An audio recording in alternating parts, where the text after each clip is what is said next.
Me and little Rowdy over here have been putting new parts on the C10, and bad news.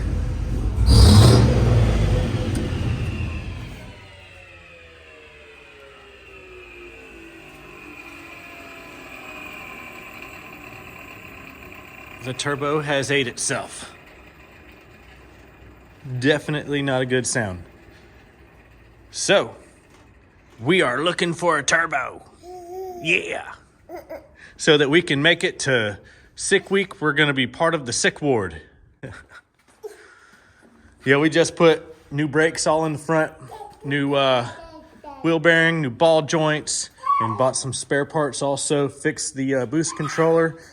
We only had it making 9 pounds, and that didn't last but, I don't know, 3 pulls, soft pulls last night. I went to drive it this morning, and it started eating itself. So it's all good, though. We're going to either slap a used one on here if we got...